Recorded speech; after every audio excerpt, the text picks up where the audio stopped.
also happy to have our MOU partners focused discussions on key aspects of bilateral economic engagement.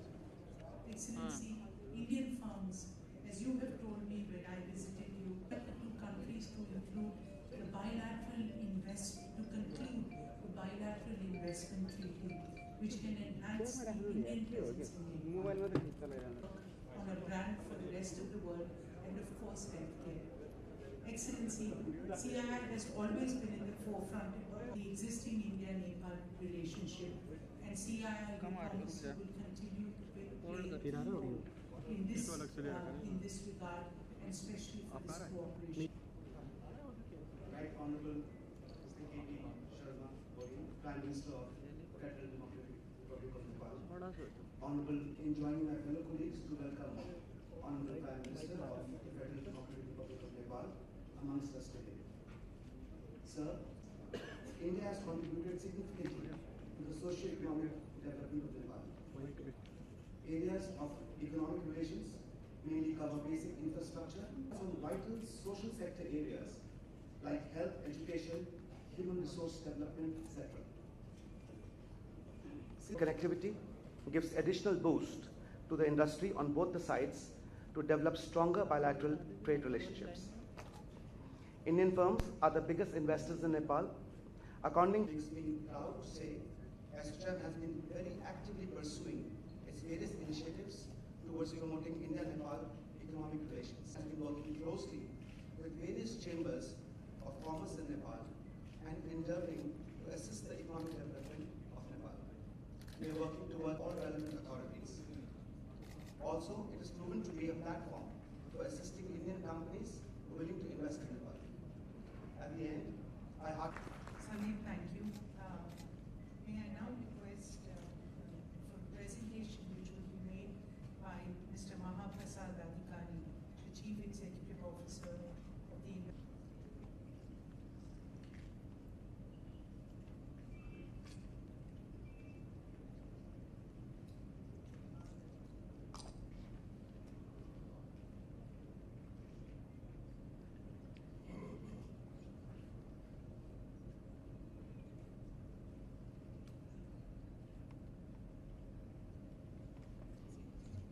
Honorable Member of Parliament, Excellencies, President, official and delegates from Nepalese delegation, and all business leaders and dignitaries. For the promulgation of Constitution in 2015, which has, except few areas, India is on a cumulative basis is one of the main 3% of the global investment. Out of that, Nepal's investment, the growth in this current year is significant compared to last year. With regard to investor, we do have an exchange result we have, and the growth we got last year is very encouraging. So they come confident by 2030, and also we have the target to achieve 16 SDGs goal out of 7. Contribution of the manufacturing sector to GDP is very nominal, which is around 6%. At the same time, for the infrastructure deficiency from out of our GDP, which is currently at around 3 to 4%. And legal reform to attract the foreign direct investment. In this regard, we have resolved most of the constraints. We have the deficiency on infrastructure, several connectivity disputes. Now, in recent years, this problem is significantly resolved. So we considered that the FDI constraint or impediments are significant. During 2016, we had a new law that is related to Industrial Enterprises Act. It has simplified several processes. This law special economic zone law in 2016. It has also brought up several other policies, many incentives, particularly for the export, to revisit its provision and to make it more investment friendly law. We have also the investment mentioned earlier. We have started the process of signing the agreement called PDA and PIA.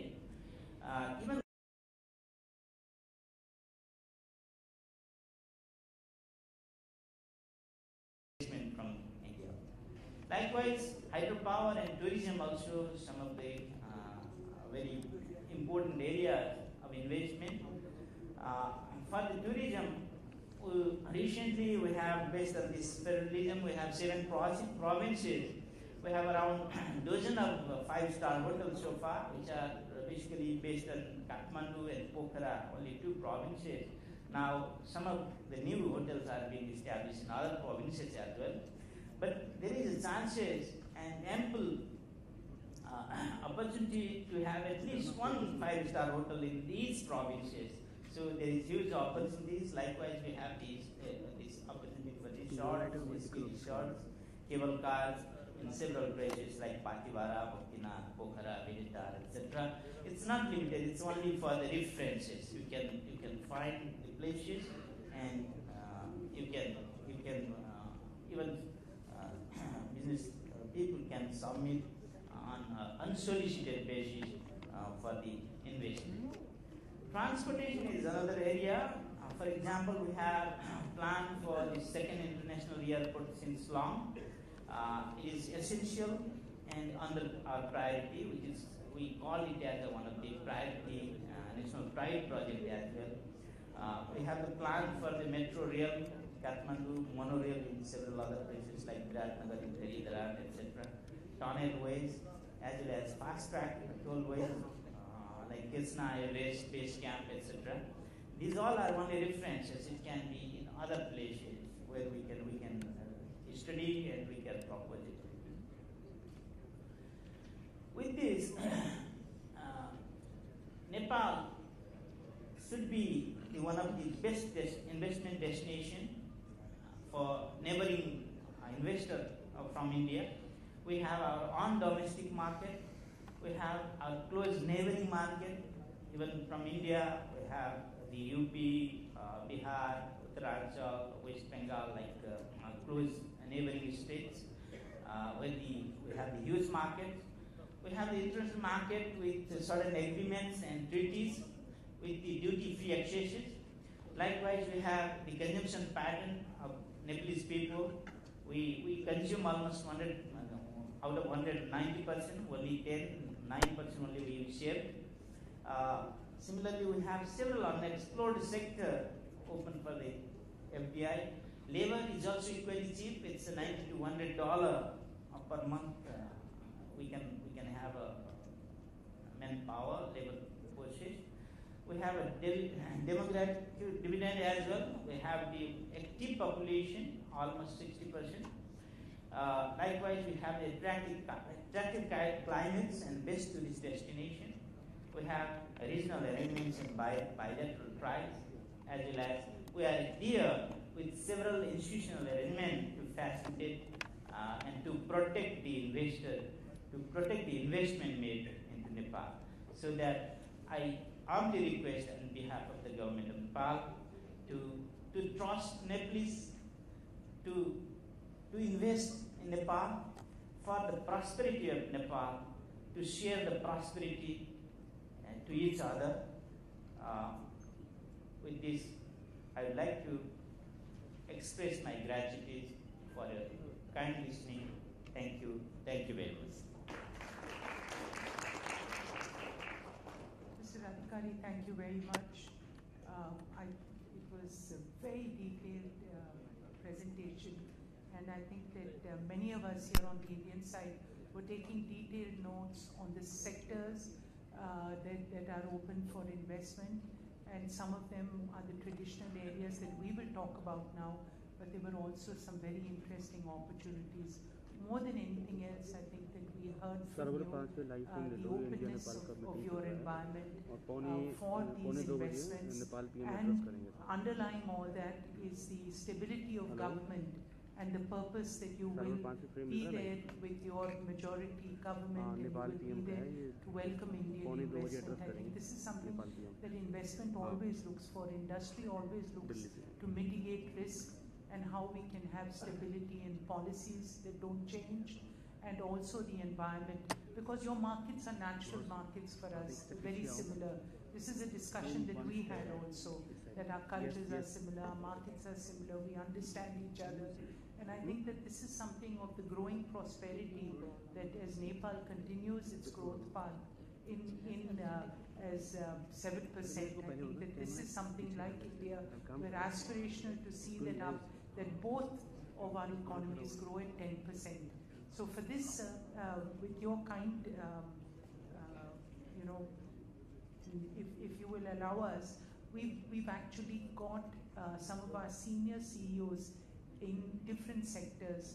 So I would like, some of our CEOs from the hydro sector, renewable energy, FMCG, automobile, power transmission, railways, and the IT sector. Few interventions. We'll request everyone to be very brief, maybe just a minute or two, and we'll open it up maybe later for discussion before you give us your inaugural address.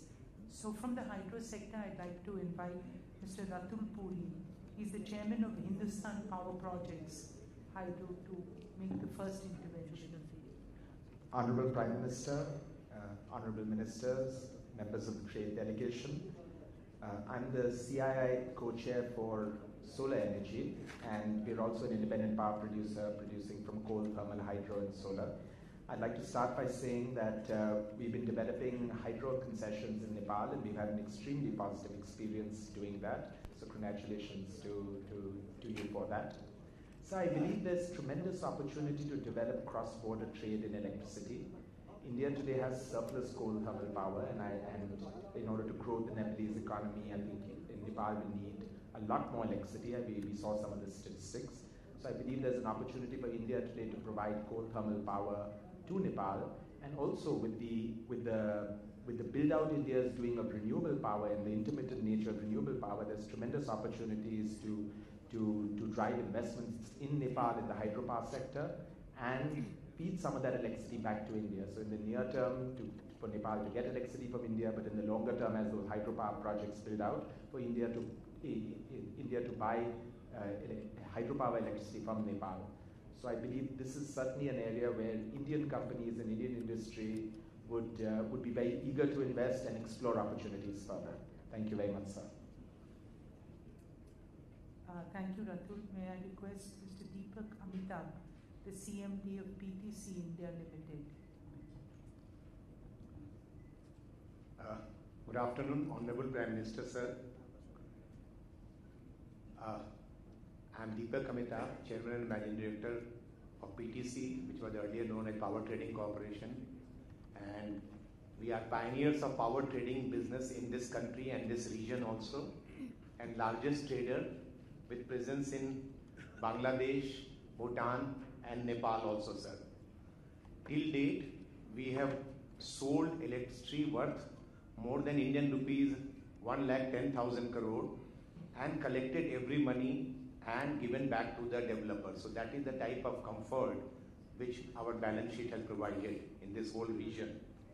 And the best thing is we are completing a decade-long relationship with Nepal on power trading through Tanakpur line, which started sometime in 2008. So we are going to complete 10 years of continuous relationship.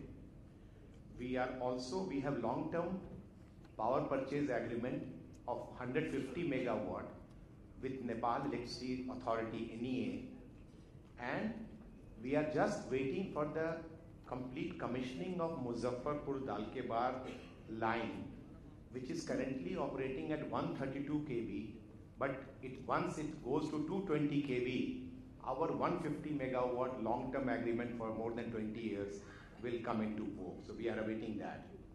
And sir, with the strengthening of associated infrastructure, we we believe that the deepened business relationship between the two countries can happen. Here I just wanted to draw your attention to just two issues that, as my colleague Ratul has already said, that Nepal has huge hydropower potential. Much of it is still untapped, and I was very happy when in the presentation when they said that by 2030 now a target of 10,000 megawatt actual has been accepted from the Nepal side. That is a wonderful news to us, because ultimately India is a big consumer, demand hungry market, so we are a natural ally with Nepal in this aspect.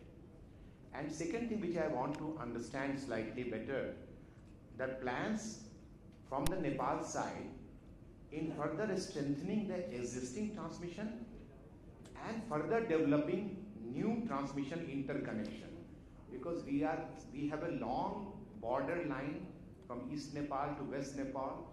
There is a possibility existing lines which can be strengthened and a new lines to ensure that when this 10,000 megawatt is going to come up, let's say in the next 12-13 years, natural market is either India or the countries through India. So interconnection is going to be very important. What are the large plans where the investment potential is also there? We'd like to hear more from that side. Good points, thank you. Good points, Mr. Amitabh. We still have 4 more in hydro. Please don't repeat your points, and maybe we can hurry this one through. Harvinder Manocha is the Chief Operating Officer, Hydro of GMR Energy. Good afternoon, sir. As just mentioned by Madam and Mr. Amitabh and Mr. Puri, we are developing a 900 megawatt Upper Karnali hydro project. It is in final stages of development now, with land in the advanced stage. We are opening up new frontiers by signing power purchase agreement with Bangladesh for about 500 megawatt, with very strong support from Government of India and Government of Nepal. Together with Investment Board, it's a pure FDI project, not a government-to-government funded project. So it has different sensitivities. As we go towards finalization of PPA, it's a pure FDI project, so international lenders look at Nepal as an investment decision. First large FDI into Nepal in hydro. Our simple basic request for all FDI projects, especially under private sector, because they are different from the bucket of government funded project, would be to empower Investment Board, and maybe under Prime Minister office, a high-level interministerial group be formed from Ministry of Finance, NRB, Ministry of Home and Energy, to jointly showcase Nepal as an attractive investment destination by proving that financial closure for such large project like Upper Karnali can be done jointly with good support from Government of Nepal and Government of India. Thank you. Thank you. Mr.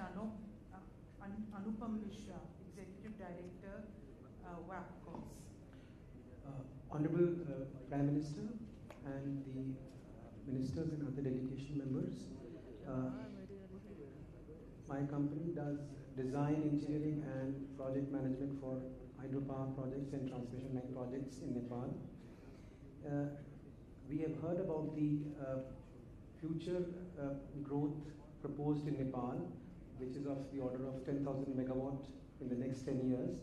We would like to know about the more details and the various policy initiatives which Nepal has undertaken to boost the hydropower market in future. Thank you. Ms. Rasika Chandu of GE South Asia. Thank you. Honorable Prime Minister, members of the delegation, I represent GE. We have a small but growing presence in Nepal. We're capitalizing on the opportunities offered in the hydropower space. We are currently supplying machinery for the 82 megawatt lower solar project, and we are looking to bid for some of the other projects. We would like to get your perspective on how the government is looking to put in place some mechanisms to address the the challenges being faced by large hydro projects in achieving financial closure. Thank you. Thank you. The last from Hydro is Ms. Roma Pandey from Andritz Hydropower.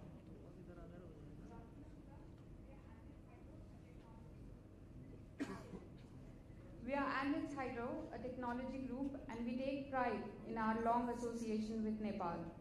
We are currently executing Apatama Koshi, and my question is in extension with the previous questions. We want to know more about Government of Nepal's strategy and the Honorable Prime Minister's views on expediting hydropower development in Nepal. Thank you. May I pause at this time? Hydro is over. Many questions have been raised. Would you like to take the answers, or would you like to respond to Hydro, or shall we finish renewables also and then come with a response? How shall we do this?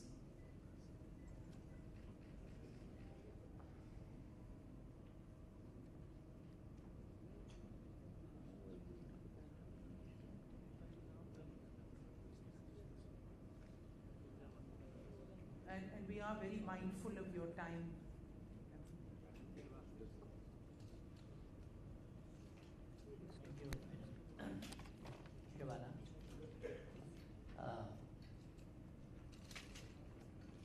Honorable ministers and other friends, Excellency Ambassador and the leaders of business group.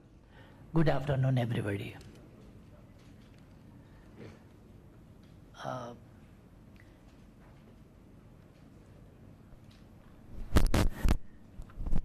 Before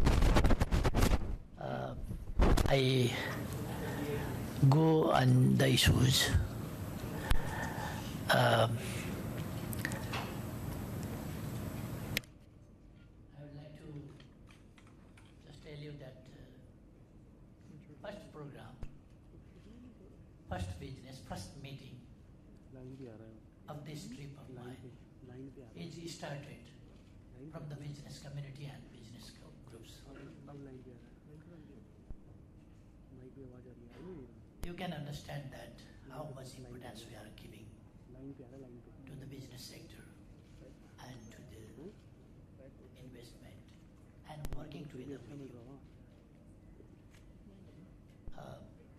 So far now, questions are raised about hydropower sector. I think we have Joint Secretary of Water Resources, Mr. Belbase. I would like to request him to make clear about the questions raised on hydropower.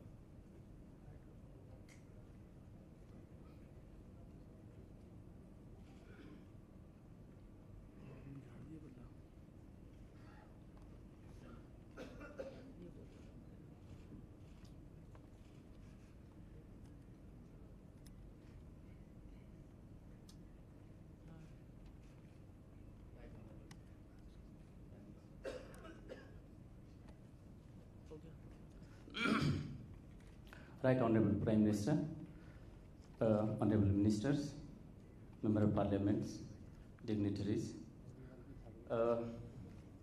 Actually, we have already signed power trade agreement between two countries, which has already been a very good way to facilitate trading on electricity, mainly the transmitting the electricity between two countries. We have already prepared integrated master plan for evacuation of power that is going to be produced in Nepal.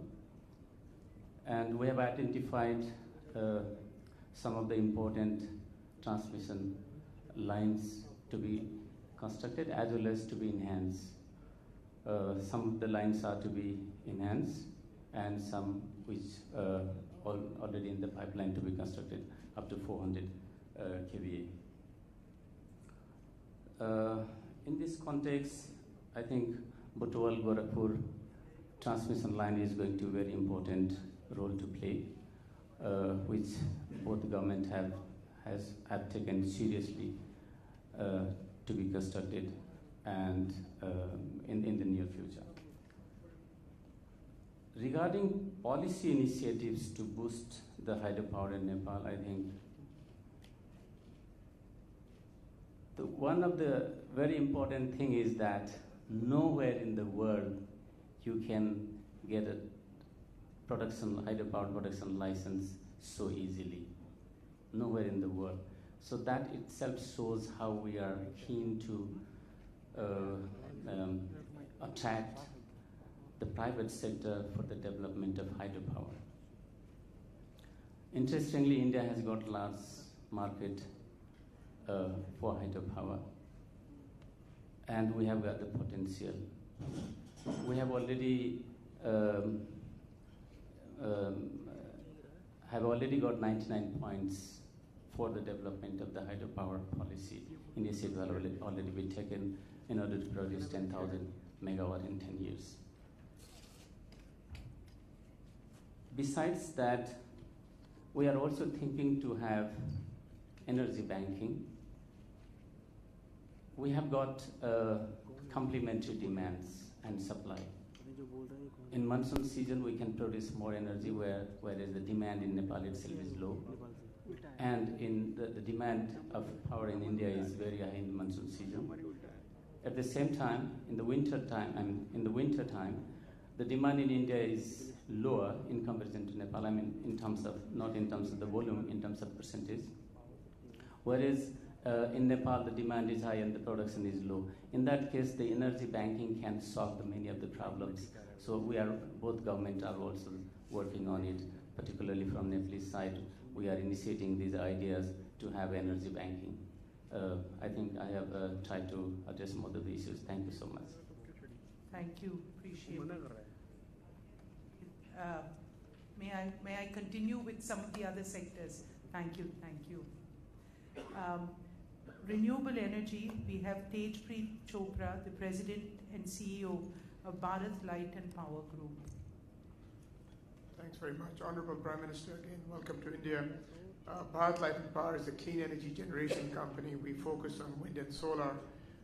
Just wanted to make a quick point, which is India has benefited tremendously over the last few years, given the significant push the government of India has made in renewable energy, specifically wind and solar.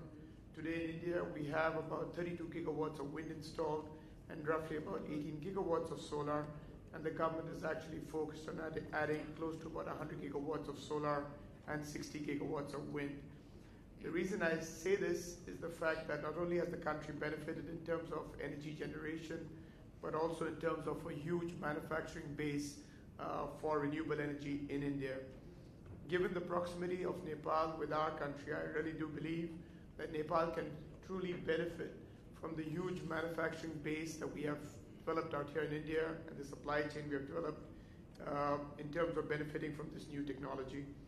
So while I think my colleagues have talked a lot about hydro, it'd be wonderful to learn about your thoughts on solar and the policy that you're thinking about implementing, because I can share with you that with a stable policy in terms of tariff, land, evacuation, like in India, I do believe Nepal can attract significant investments for solar and wind energy as well. Thank you.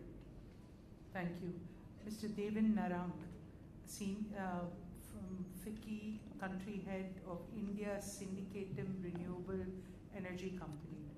Thank you. Right Honorable Prime Minister, distinguished ministers, guests, ladies and gentlemen, I am the chairman of FICCI's Renewable Energy Committee, and I'm also the country head of Syndicatum in India.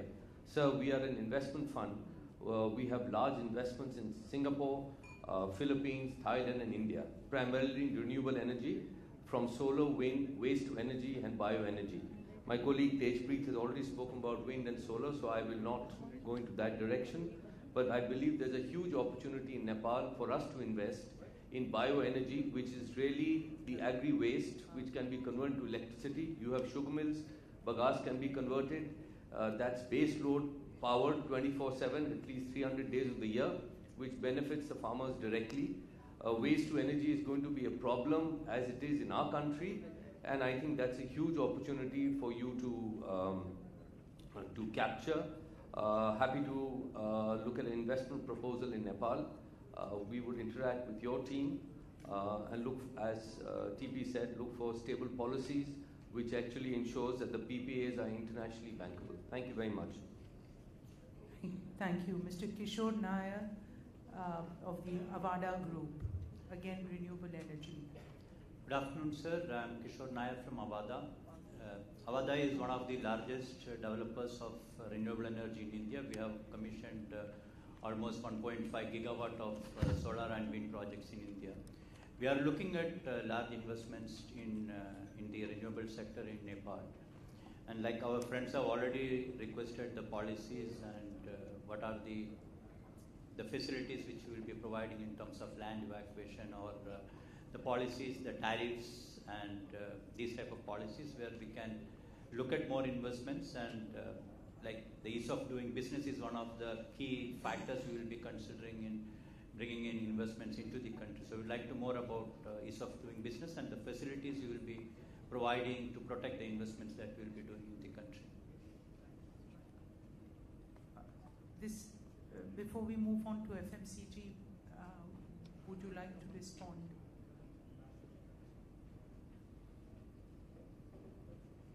Or should we move on? We'll move on? Okay. FMCG, we have Mr. B. Sumant, the President of ITC. Your Excellency, Prime Minister of Nepal and members on the dais, you would be happy to know that ITC has been in Nepal through its subsidiary Surya Nepal for over 30 years.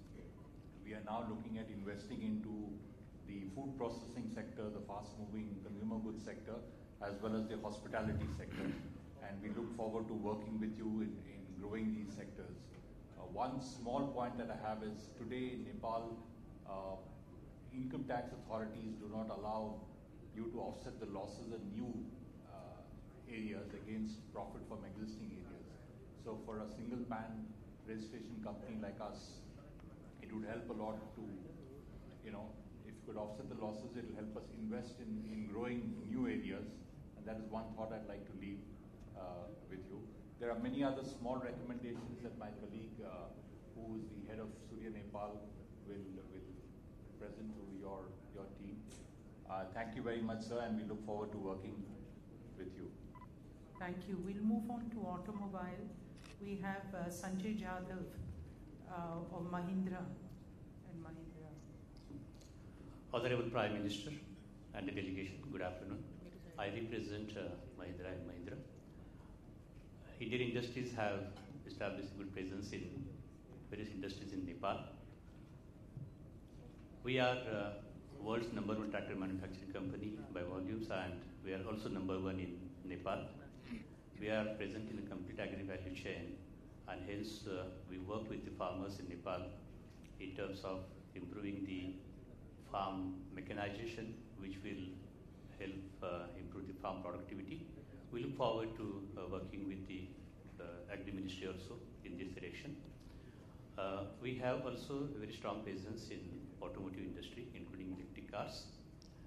We have been manufacturing our vehicles across the world in many countries, including neighboring countries like Bangladesh and Sri Lanka. And we are exploring opportunities and are very keen on setting up a local manufacturing facility in Nepal for vehicles, including electric cars and other products. We would like to understand government's policy towards the manufacturing facilities for the Indian companies. Thank you very much. Thank you. We'll move on to power transmission. Mr. Neeraj Nanda of KEC International. Honorable Prime Minister, the delegates, thank you for giving this opportunity. I belong to transmission industry representing KEC Group. We have a very large presence in close to around 61 countries all across. And in South Asia, we have a present order backlog of close to around 3,000 crores, which spreads around across all the SAARC countries. And we are executing fairly good number of projects in Nepal as well. And one of the projects, one of the areas of interest which we have already talked about which is Upper Karnali. We are present over there in Khimti, where we are constructing a substation for you. While the presentation was very good, where we could see quite a bit of reforms in load management, bureaucratic systems being minimized. What I would make a point and make a suggestion is, while the projects are starting, and we can really partner you in any transmission industry, the moment transmission industry sees 10,000 megawatts of investment, we feel happy because that's a transmission which needs to come in to wheel the power out. So therefore, the project focus on a timely manner, being facilitated by all the processes which has already been initiated, so as to complete the projects on time and wheel the power out, is what we would bring it for your considerations going forward. Thank you very much. Thank you. The cement sector, ACC, Mr. Karni Singh Bhada. So I represent a large cement company and the cement sector, at least of North India. This pertains to a sudden standard regime which changes in Nepal, and this happened about 3 years ago. There's an opportunity which is lost. There is almost 1 million tons of cement which can be mutually sold, and in 3 years' time there will be more Nepalese cement selling into India than Indian cement selling into Nepal, largely because of fly ash excess here and good limestone there. But this is lost because there is no harmonization or mutual optimal recognition of standards. Nepal works very hard to keep Indian cement out, and in that case, both the opportunities, tantamounting to about maybe 800 crores presently, is just lost. We hope something gets done on this, although this issue has been outstanding for the last 3 years. Thank you. The railways, we have Mr. Tribhuvan Dharbhari of Texmaco Rail and Engineering Limited. Right Honorable Prime Minister, Honorable Prime Minister, I had the privilege of calling on you last September when we were discussing something to do with the Metro Rail project. I represent this group, Advance Group, which is a $3.5 billion group with 24 group companies. And I would like to draw your attention and focus on 3 verticals which are extremely important from the point of view of engagement levels, increasing engagement levels between India and Nepal. One is the railways, 2 agribusiness and fertilizer, 3 is the hydro. My first question is that what are your plans with time frames for the metro projects in Kathmandu city and other important cities? Why I'm emphasizing the time frames, you know about it. The second question is relating to the upcoming projects under the Indian line of credit, the EPC for track laying, signaling, and overhead transmission, and the rolling stock. Excellency, we are one of the leaders in the field of railways, and that's why we would like to contribute and assist in the development of the railway network in your country. We are also, Excellency, the leaders in the agribusiness and fertilizers, and I would like to know about what is Nepal government's policy to promote sourcing of fertilizer under G2G. And in this context, I would like to say that we are already supplying fertilizers from PPL, Paradeep, and we would like to do the same with Champal Fertilizers and the Suari Agro, which are our group companies. Thank you. Move on to the last sector, which I think is very near to your heart because it deals with technology and also vast job creation. And this is the IT sector with regard to MSME. Mr. Amit Basari of Infosol Private Limited. Good afternoon, sir.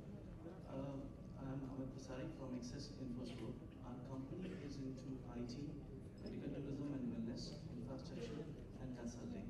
So we understand IT is a backbone nowadays for any and every country. Our question is very simple, sir. How Indian MSMEs can help Nepal in its growth, and what commitments government of Nepal is willing to offer for the same. So we believe to go a long way, small steps of togetherness is important.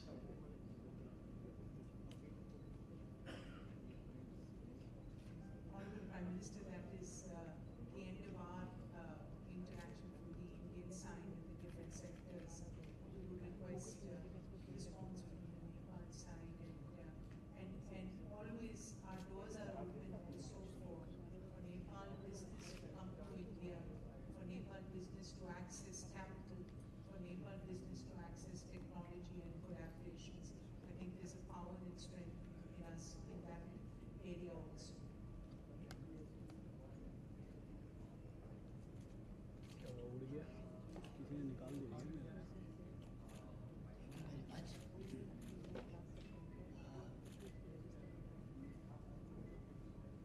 Before to make clear the queries raised by different friends, those queries will be made clear by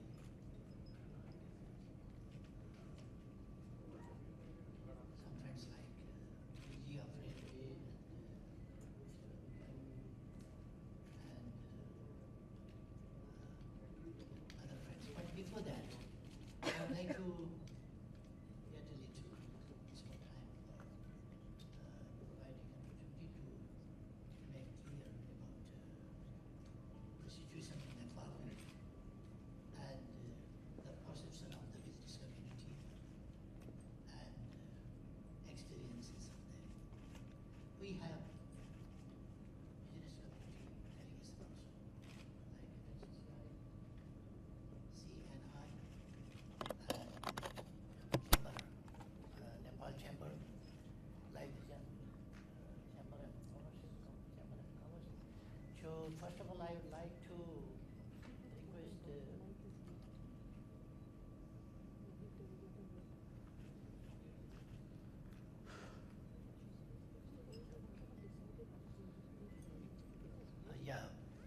Madam Bhavani Rana, the President of FNCCI, she will briefly.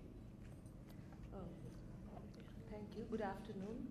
Right Honorable Prime Minister K.P. Sharma Oli, Honorable Ministers, government officials, and my private sector friends from both India and Nepal, counterparts CII and FICCI.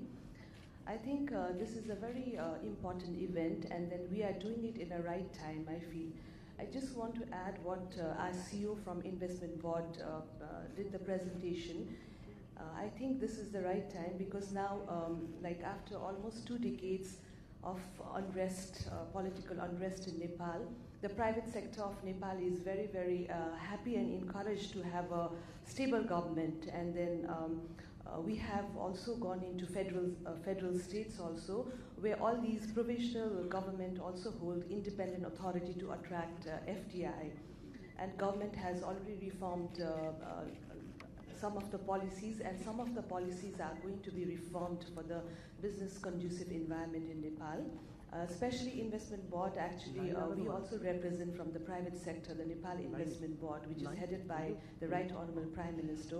So we just had a meeting, a first meeting in his leadership, so where the first thing what he mentioned, the Right Honorable Prime Minister, to strengthen the Investment Board and to reform the Investment Board law also.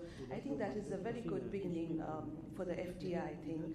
And of course, this government major focus is on energy sector, agro sector, infrastructure, and industry sectors.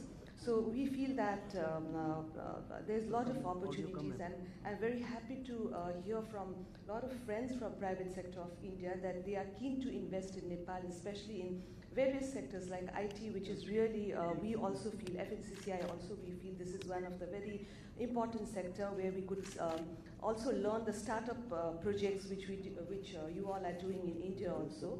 And also agro-processing is very important sector. So maybe like there's a huge opportunity for primary agro-processing projects in Nepal. Of course, connectivity tourism is another area. In fact, like we are doing an investment summit in Nepal jointly with CII. And of course, the investment board is also going to be involved. So we would like all of you to come to Nepal and then participate in that investment summit. Your Commerce Minister, Honorable Commerce Minister, Mr. Prabhu also is going to be a keynote speaker in that. And then I just want to share that FNCCI and CII, we have a council, it's called Joint Economic Council, which is recognized by both the government also. And then in fact, like we meet every year and discuss about the problems, about the issues what the private sector from both the sides are facing to ease the business. So recently we had a meeting in Kathmandu. We've come up with some of the issues, some of the challenges also, and some of the recommendation to both the government. And the intergovernment meeting is going to be held very soon in India, and reviewing also the trade treaty also between India and Nepal. So I think this is a very good opportunity, and let me tell you all that not only for FDI, for the private sector of Nepal also, in leadership of Right Honorable Prime Minister, which is only agenda is economic prosperity and reforming the policies and giving the environment for the business sector. So I think I would like to tell all my private sector friends in India that this is the right time to come to Nepal for investment in various sectors, and FNCCI being an apex body of the private sector of Nepal, we are always welcome and we are ready to facilitate you all. Thank you. Thank you. Thank you, Mrs. Rana. And I think that both our countries share one commonality, that we have the power of parity. Both institutions, both industry bodies are headed by women. So it's a very nice note to close this interaction. And actually, the moment that we've all been waiting for is for our chief guest's address, the keynote address by the Right Honorable K.P. Sharma Oli, the Prime Minister of Nepal. So we're eagerly waiting to hear you and your views and the way forward. Thank you very much. Thank you, madam. But even then, I want to give opportunity still another gentleman. Thank you. The more that we have interaction, the better. Mr. Haribhakta Sharma, CNI President, he will make a short remarks. Thank you, sir. Right Honorable Prime Minister, Honorable Ministers, Excellencies, distinguished business delegates from Nepal and India, ladies and gentlemen, thank you for having this time with us. Let me very briefly tell you, Nepal is reckoning. Nepal is inviting you to come and invest in Nepal. From the private sector industry association, especially the industries who are involved in manufacturing and business sector. I'll tell you very interesting experiences that we have had in the last 15, 20 years. From your side of the border, Nepal seems to be very difficult. Of course, it looks to be enticing to visit, but many of the companies who have decided to invest in Nepal had made fortunes. Whether it is a small company from your country which came to Nepal to invest in some of the products, they have now converted themselves into some of the largest FMCG brands, not only in South Asia, but also many other parts of the world. The profitability in manufacturing had been one of the highest. If you look into the data, the minimum dividend issued by one of the manufacturing companies for the last 15 years is 700%. In good times, they have distributed 1,400% dividend per year. If you look into the market capitalization and the rate of return on investment of their investment, it is phenomenal, whether it is banking or manufacturing, whether it is IT or telecommunication. One small company from Finland invested $800,000 in telecommunication in Nepal, mined it $800,000 and sold the business in 8 years' time in $1.5 billion. $800,000 to $1.5 billion sold in a country in Nepal which was never expected by any countries, any companies in the world, except on some of the disruptive technologies that have been developed in other parts of the world. So my request to Indian investors, Indian companies, you come to Nepal. We have an unsustainable business with India today. We import so much of the goods and services that Nepal, if you consider the informal trade that exists between Nepal and India, apart from the formal one, we are your largest trading partner, largest market in South Asia, greater than China. We import more goods and services from India than China imports from India. So if I see that on that perspective, the only imperative for Nepal's government, which is headed by very inspirational present leader, Mr. KP Sharma Oli, the Right Honorable Prime Minister of Nepal, don't forget, he received most popular votes after 5 decades of uncertainty in Nepal, and he had a very long commitment to improve the life of Nepalese people. That is what I would like to convey to you, that Nepal is now ready to offer you an opportunity to come, invest, make right returns on your investment. If you become, let's say, someone to only explore and discuss and debate, then come and invest. You never know what will happen in 5-10 years' time. Somebody else will do that. The reason is, for any Indians, I travel roughly around 55 countries in the world. I have not seen your neighbor, Nepal, where you can travel without a passport, without having you to go to the bank to exchange your money into some convertible currencies. You don't even have to come to a country which will offer you, you do not have to even speak English. You can communicate in Hindi and many other languages. I don't see any markets for you to entice, to go and invest than anything in Nepal is offering to you. So my request to all of you, ladies and gentlemen, take the opportunity. Come with us. We are ready to provide you service as a joint venture partner. We'll provide you right partners in Nepal, right segments. Already you have seen the presentation by the CEO of the Nepal Investment Board. There are too many other projects which I presume are profitable, required, and probably the Right Honorable Prime Minister himself is keen to welcome the type of investment that he envisages for our country to become a middle-income country by 2030 and making Nepal a destination for investment. That is the message that probably we are trying to give from the private sector. We are excited, we are investing more, and we look forward to join with your disruptive technologies and management abilities in future. Thank you very much.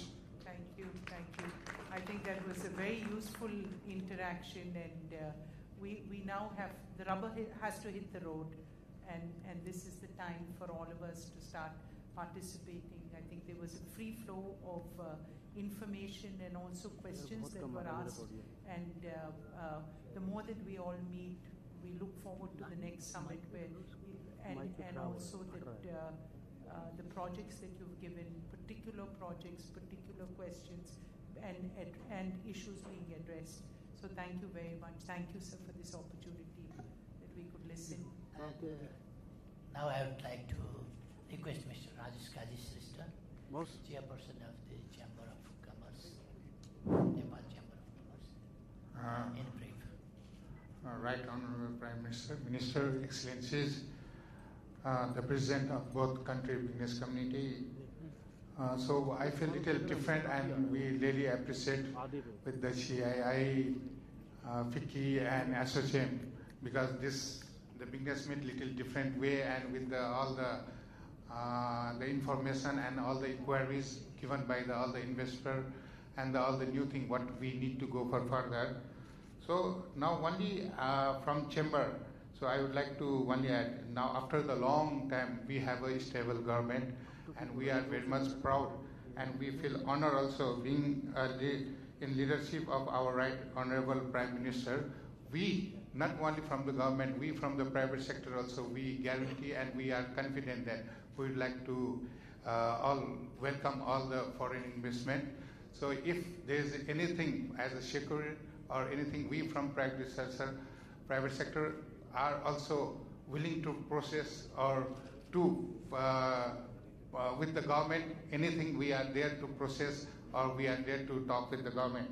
And in the leadership of Prime Minister of KP Oli, definitely the investment board CEO have said about the Nepal, the situation of investment. Our two friends from the private sector have said, and we are very much need and more interest about the all sector, what they have many inquiries and suggestion about willing to come to Nepal for the FDI, but it have covered everything. Only I have one suggestion, if we could have more from the tourism sector also. We feel hydro, agriculture and the tourism is the one of the best where to invest for Nepal and where to visit Nepal.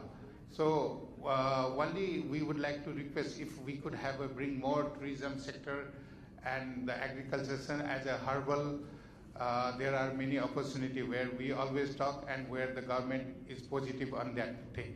So not taking much time, thank you very much.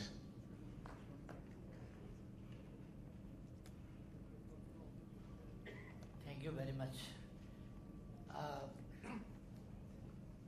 Now, I would like to speak a few words.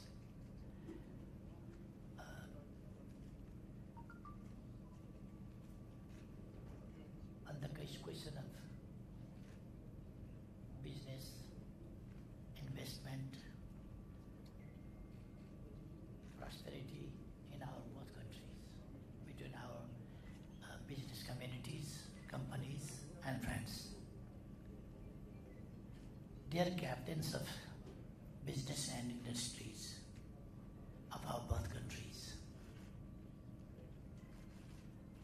first of all, I would like to thank the organizers for organizing this very important and a new type of roundtable interactive program.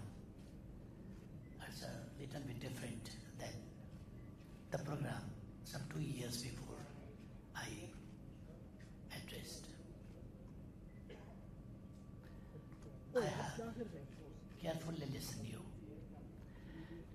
Very important suggestions and comments have come from so many friends.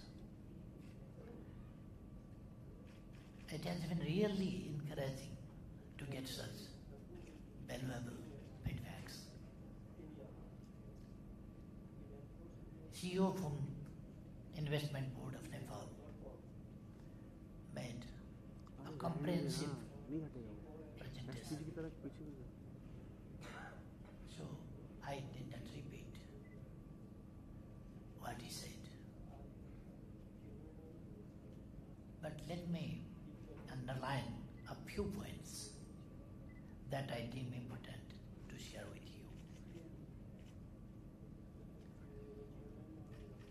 This is a commitment by a Prime Minister whose only aim is to bring about visible changes in the living standard of our people. As my friends already briefed, there is a great hope in Nepal. There are expectations of the people, and the responsibility is given to me to fulfill those aspirations and hopes. So I am serious and want to work together. I want to drive my people, our capacity and strength, as well as want to work together jointly with our friends, our neighbors, and other friends as well. As my friends already briefed, Nepal's political transformation basically is ended, and it's truly historical. And the political transformation which Nepal completed is not just a political transformation, but its area, its expansion is not only limited to the political rights. It's a comprehensive change, social, economic, cultural, and other aspects as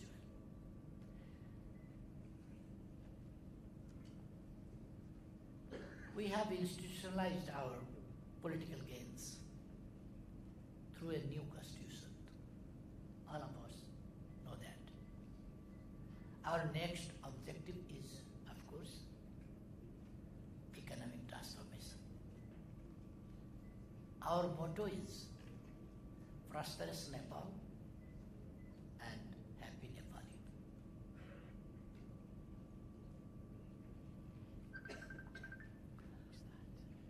We aspire to be middle income country by 2030 and graduate from LDC status at an early date to a developing country.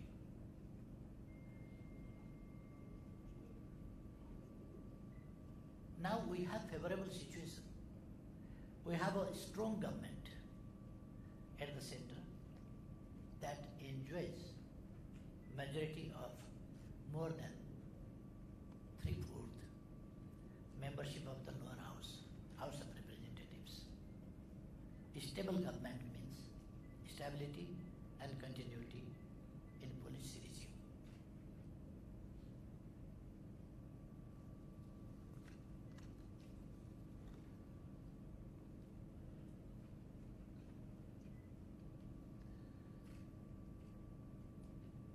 Following the formation of the strong government, law and order situation has improved. This means Nepal is now safe for foreign investment. Any attempts to disturb law and order situation will be firmly dealt with. We need massive investment in every sector. Nepal is considered a virgin land as far as investment is concerned. Investment in any sector is highly profitable. As previous speakers made very clear about these things. There is no competition of investment. Indian investors have invested across the globe. So why not to go to the next tour, Nepal? Geographical proximity, easy access, cultural similarities are all there to make you feel good about Nepal. Seize the opportunity. As the leaders of our private sector explained just before. Investors always look for markets. Look at Nepal's position. For us, market is not a problem. Production is a problem. It is like between the two vibrant economic powers with huge population of the world, India and China, that assure you of a promising market of over 2.5 billion populations. We enjoy duty-free quota free market access in our neighborhood. In addition, we enjoy duty-free access to European market and preferential market into the USA for over 70 products as an addition. We are ready to listen to you, your advice and suggestions. We want to know your views. We are committed to further improving business climate in the country. Reform is always desirable. We have enacted the laws and policies on foreign investment, public-private partnership, industrial enterprises, banking and intellectual property. Comment up to our authorities. We are committed to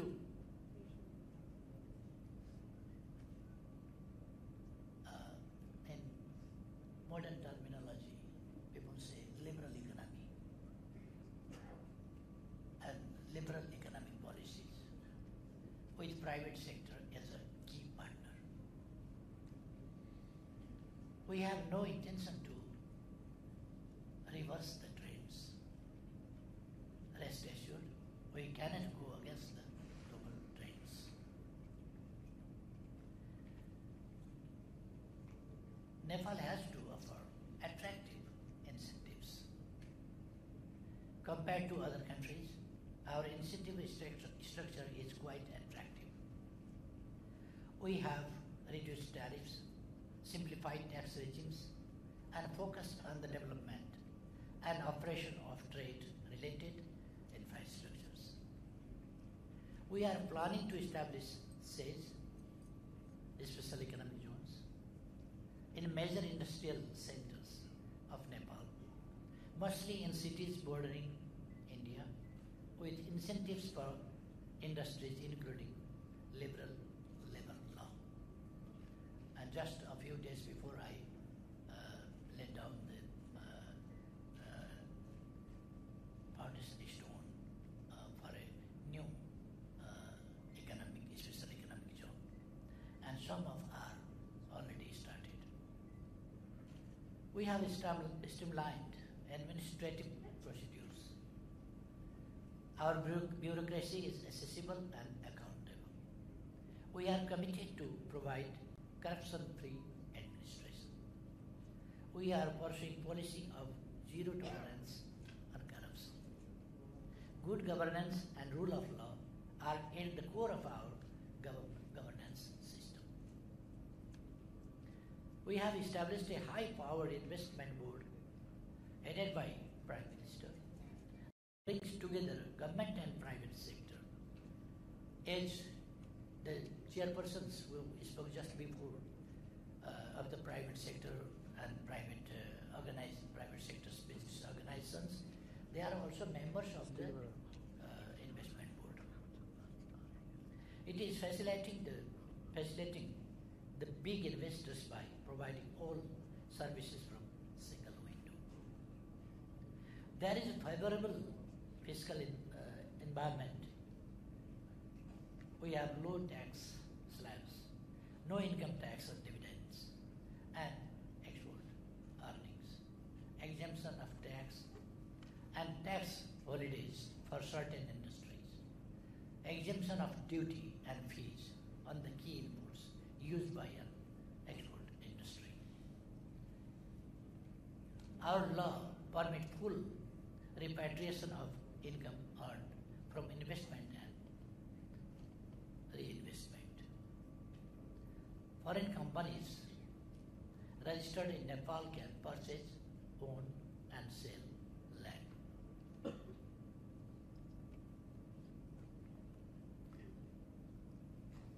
No discrimination between national and foreign investors. No nationalization of private industry.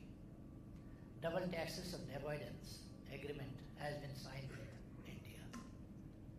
We are discussing the new version of liberal investment agreement, bilateral investment agreement. The other factor that makes you competitive in Nepal is availability of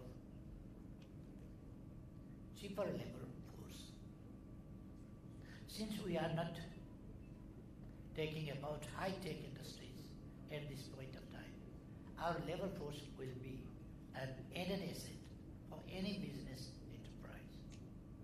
We have reformed the labor law and industrial relations have improved. Infrastructure is key to economic development. Top priority of government is cross-border infrastructures for better connectivity. Modern ICP at vehicles is operating soon. ICPs at 3 other places are being built and railway connectivity is being established at 5 border points. Bilateral motor vehicle agreement has been signed and operationalized, which facilitates the movement of people across the border. Almost every sectors, including manufacturing, hydropower, IT, mining and agro-based industries are open for foreign investment. It is quite a liberal regime. Power trade agreement with India has been signed. Nepal and India both can benefit from utilizing of hydropower resources. Cross-border transmission lines are operational and we are going to build new transmission lines. Tourism is an attractive sector. There are many things that Nepal can offer. It is a tourist paradise. Combination of nature and nature makes Nepal destination throughout the year. Nepal is an ideal place for Indian tourism. Building tourism infrastructure is our priority. Regional airports are being developed in Pokhara and Lumbini. Agriculture and herbal processing are 8 other areas in which investment can be profitable. As before too, we discussed in Kathmandu. When Madam Shabana was visiting Kathmandu at that time, we talked about herbals and herbal medicines, Ayurveda and Ayush, etc. and joint venture and so many things we can do in that area.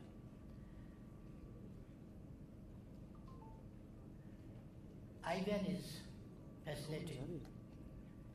facilitating the big Indian investments in Aram Third and Upper Karnali. We were able to receive a pledge of $14 billion in investment summit organized in Kathmandu last year.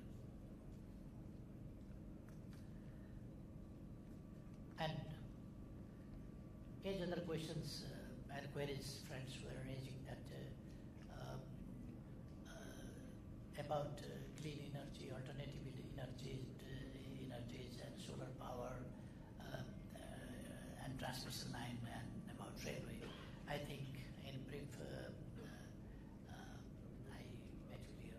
And of course we are in favor of clean energy, renewable energy and for all sectors are open for investment and we are eager to work together with the business community of India and as well as other countries. And particularly now I would like to request you to come to Nepal and invest and so many things I mentioned in my speech that your investment, your security and the opportunities, everything I explained. I think it's now clear and enough. And my commitments also are enough, I think. And again, I would like to thank the organizers, CII and FICCI and ESHO, JAP, and other organizations as well as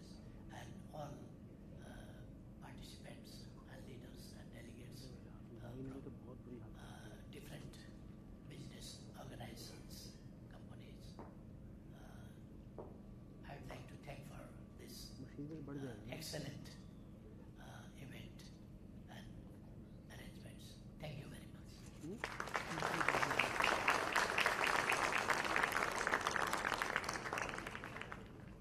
Thank you very much, Right Honourable Prime Minister. Summing up and way forward, may I request Mr. Deepak Amitabh, Senior Member of FICCI.